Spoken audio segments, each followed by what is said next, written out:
ज़कोई को उसने अलग कमरा दिया था। उन्हें ये तो मालूम ना था कि नाजी ज़कोई को सलाहुद्दीन अय्यूबी को मौम करने की ट्रेनिंग दे रहा है और किसी बड़े तखरीबी मंसूबे पर काम कर रहा है।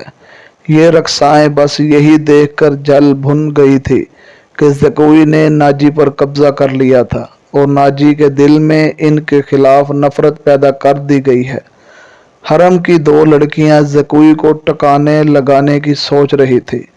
अब उन्होंने देखा कि ज़कोई को अमीर मिस्र ने भी रात भर अपने खेमे में रखा तो वो पागल हो गई। उसको ठिकाने लगाने का वाहिद तरीका कत्ल था। कत्ल के दो ही तरीके हो सकते थे, जहर या किराए के कातिल जो ज़कोई को सोते हुए ही कत्ल कर दे। दोनों ही तरीके नामुमकिन लग रहे थे क्योंकि ज़कोई बाहर नहीं निकलती थी और अंदर जाने तक उसको रसाई का कोई जरिया नहीं था।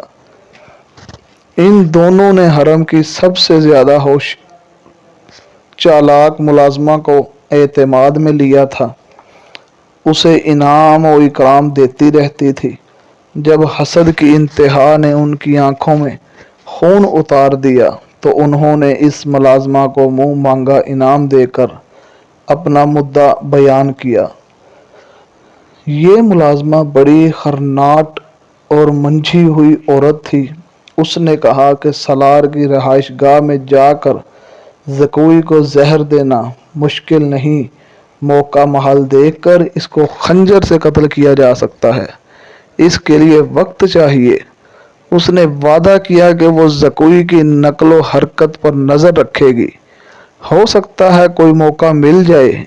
इस जुराइम पेशा औरत ने यह भी कहा कि अगर मौका नहीं मिला तो हशीशन जिक्र पहले हो चुका है, ब्लेड की मदद ली जा सकती है, मगर वो मुआवजा बहुत ज़्यादा लेते हैं।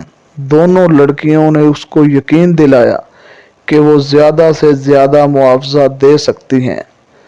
नाजी अपने कमरे में बहुत गुस्से के आलम में टहल रहा था। ज़कोई उसको ठंडा करने की कोशिश कर रही थी, लेकिन उसका गुस्सा मज़ीद बढ़ता चला जा रहा था। आप मुझे उसके पास जाने दें, मैं उसको शीशे में उतार लूँगी, ज़कोई ने कहा। बेकार है, वो कमबख्त हाकिम हुक्मनामा जारी कर चुका है जिस पर अमल भी हो चुका है। मुझे उसने कहीं का नहीं रहने दिया। इस पर तुम्हारा जादू नहीं चल सका। मुझे मालूम है मेरे खिलाफ साजिश करने वाले लोग कौन हैं। वो मेरी उभरती हुई हैसियत से हसद महसूस कर रहे हैं। मैं अमीर मिस्र बनने वाला था। यहाँ के हुक्मरानों पर मैंने हुकूमत की है।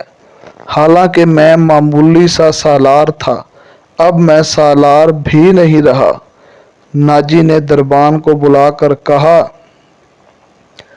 कि उरूश को बुलाए। इसका हमराज और नायब आया तो उसने भी इसी मौजू पर बात की। उसे वो कोई नई खबर नहीं सुना रहा था। उरूश के साथ वो सलाहुद्दीन अय्यूबी के नए हुक्मनामे पर तफसीली तबादला ख्याल कर चुका था, मगर दोनों इसके खिलाफ कोई तफसीली कार्रवाई नहीं सोच सके थे। अब नाजी के दिमाग में जवाबी कार्रवाई आ गई थी। उसने उरूश को कहा, मैंने जवाबी कार्रवाई सोच ली है। क्या? उरूश ने कहा। बगावत, नाजी ने कहा। उरूश इसको चुपचाप देखता रहा। नाजी ने इसको कहा, तुम हैरान हो गए हो क्या? तुम्हें शक है कि ये 50,000 सूडानी फौज हमारी वफादार नहीं? क्या सुल्तान के मुकाबले में मुझे और तुम्हें अपना सालार और खैर खा नहीं समझती? क्या तुम इस फौज को ये कहकर बगावत पर आमादा नहीं कर सकते कि तुम्हें मिस्र का गुलाम बनाया जा रहा है? मिस्र तुम्हारा है। मैंने इस इकदाम पर गौर नहीं किया था। बगावत का इंतज़ाम एक इशारे पर हो सकता है, लेकिन मिस्र की नई फौज बगावत को दबा सकती है और इस नई फौज को कमक भी मिल सकती है। हुकूमत कर लेने से पहले हमें हर पहलू पर गौर करना चाहिए। उरूश ने कहा, मैं गौर कर चुका हूँ। मैं ईसाई बादशाहों को मदद के लिए बुला रहा हूँ।